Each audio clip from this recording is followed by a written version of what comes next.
Hey guys, it's Eric here at Farpoint Farms Restorations and Repairs. Today, we'll be repacking the wheel bearings. I'll tell you how to tear down your whole front end on your Volkswagen bus and repack and re-clean and check, most importantly, check all the stuff in there. Let's do it.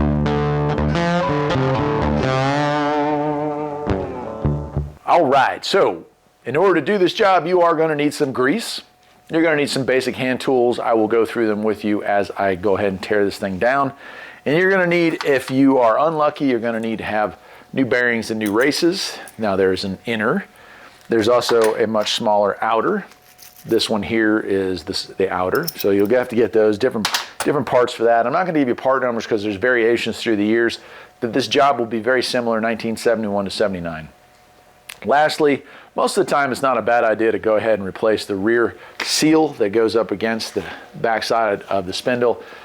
These tend to get damaged when you take them apart, plus that rubber's 50 years old.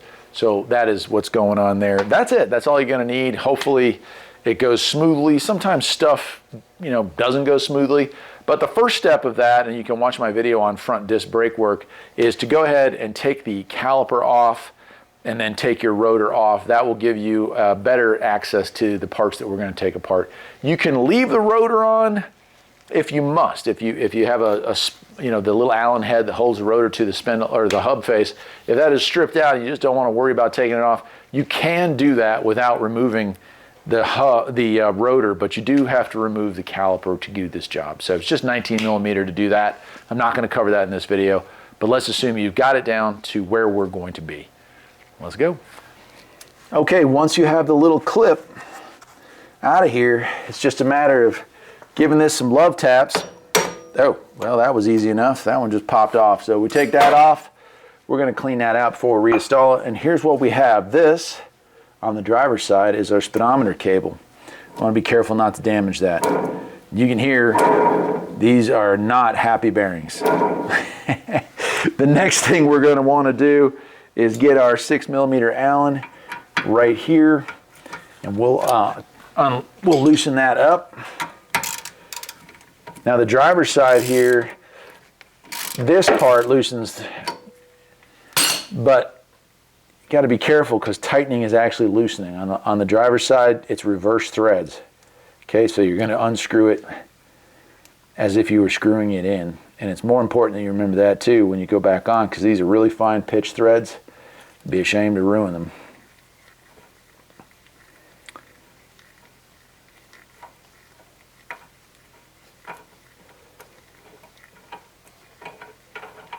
Cool, and that's going to get cleaned up.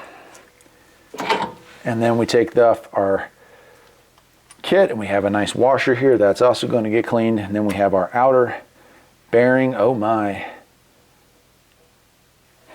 Oh gosh, that smells terrible. It smells badly, badly burnt. Oh, there's a stink bug. Maybe that's why it smells terrible. This inner gasket doesn't even appear to be there anymore. It's pushed in so far you can see right to the, that's really crazy bad. Okay, so once you've got it all apart, and of course the grease mess is already starting, we're going to take this thing over to the parts washer and we're going to clean all this. I'll take a screwdriver and pop off this seal. And then we're taking it over and we're just going to clean everything up as really well. Take some rags, clean this. If you're wanting your bus to look perfect, good time to get a wire brush and paint all this stuff. For us, we're looking for form. We're looking for function over form, I should say. So I'm not so concerned with the way it looks, just that it stops well. Let's do that. Yeah, these are pretty nasty. I want to get all that old grease off. It smelled real burnt. So we'll clean off the spindle.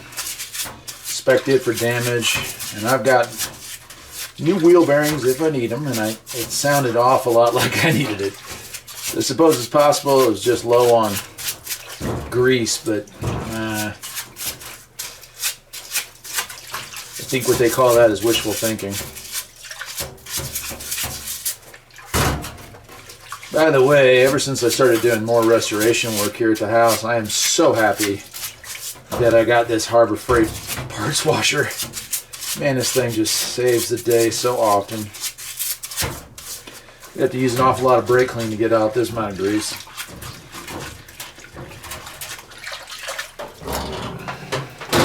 Yeah, I'll go air dry these.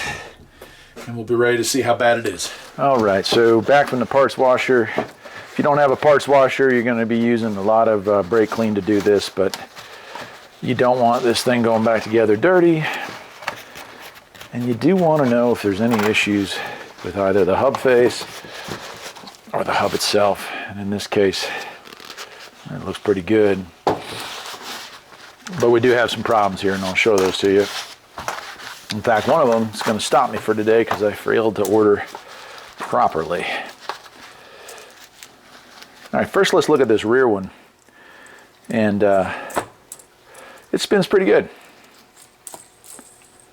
There's no pitting. I've got my glasses on. It's pretty decent light here. No pitting that I can see. No broken cylinders. Everything looks good. Right, so that one there, let's take a look at the spindle face. And here I do see some more concerning stuff. There's just some wear, some face wear. I see that there, so if I had it, I'd replace it. And I do, so I'm going to replace it. But in a pinch, repack that, you could definitely reuse that. That one is acceptable.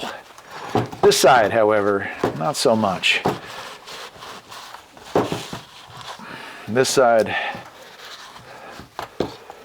I'm looking at that face and I don't see anything bad. In fact, the face itself looks good. It's smooth. I don't feel any burrs, anything like that. But this, oh boy, cleaning this brought a lot of problems to light. I'm trying to find some of the best ones. Some of these don't even want to turn. When they do turn, there's some really, you hear that? There's some really ugly stuff going on inside of this. There's just scoring. You can kind of feel it with your fingernail, but there's scoring along that. What you're looking for is these things have to be perfectly smooth. And I could almost see it before I finished drying it off, before I finished cleaning it. Like I was like, whoa, it's not looking too good. That one really, really is bad right there and right there. So when I took the frozen caliper off, I mean,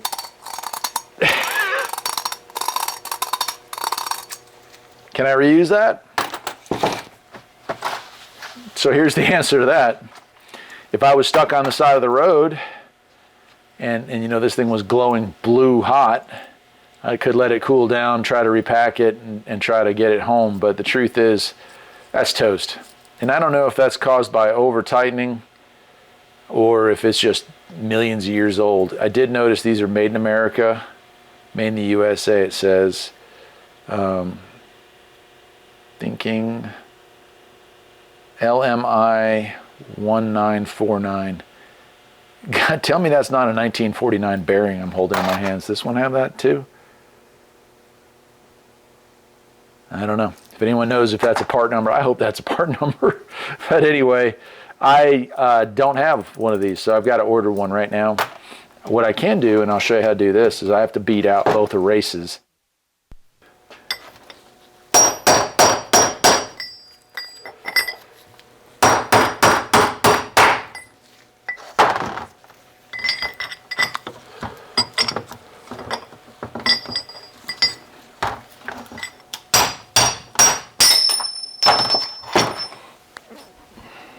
There's one.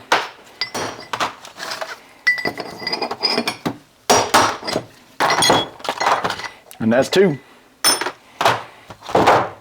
Wipe that out one more time and hammer our new one back in.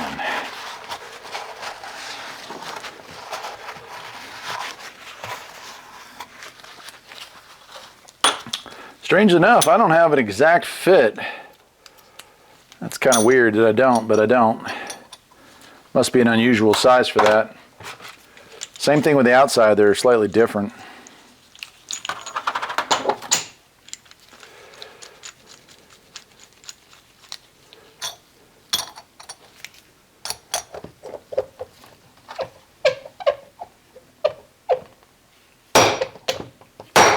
All right, I'm fairly certain I've covered this in another video, but first thing I'm going to do is take a big old hunk of goo.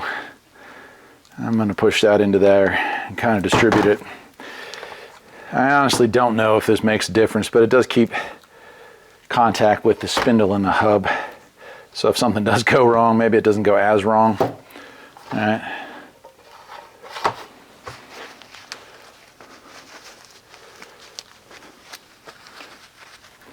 All right, and then got this great tool from my buddy Dallas Rife a couple years back for Christmas. You take your wheel bearing and you push it in there, and you push that back down like so, and you push that down like so, and when I squeeze this together, and usually I just step on it, that packs those wheel bearings. It makes a whole lot less mess and a whole lot less waste. So let's do that. I'll be right back.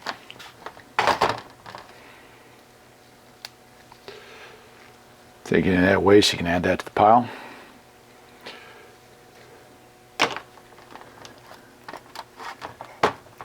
And there it is, nicely packed in there.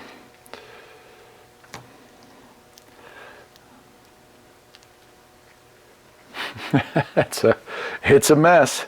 Last thing we do with this side is put that seal back in. I'll get a hammer and tap that down, change out my gloves, and we're ready to reinstall it. So here we are back over at the car. You just want to put your thumb against this as you slide it in. Then once it gets started, all right, once you've got the bearing pushed back in and you've made sure that your speedometer cable is out, you've got your big flat washer here. You got to line that up with the notch, which I can't see. There we go. Slide that in. That's going to hold that bearing face. And then remember our big nut here that has that locking 6mm Allen. It's reverse thread on the driver's side, so you're actually going to be tightening it up by trying to loosen it. It's a weird how this works, but it does work. There we go. And it's very fine pitch thread. All right, now this is important. This is important. You're going to want to tighten this thing too much, right? And of course, this thing would burn up in no time if you left it like that. But what I'm doing by tightening it up that much is I'm trying to make sure that everything is seated and is just the way we want it. Once we are sure that that is the case, we're going to loosen that back up. And I'm just going to tighten it until it barely touches. You feel that contact.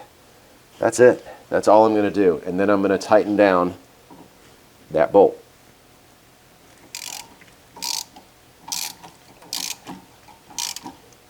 And that is like a cotter pin on a more modern vehicle.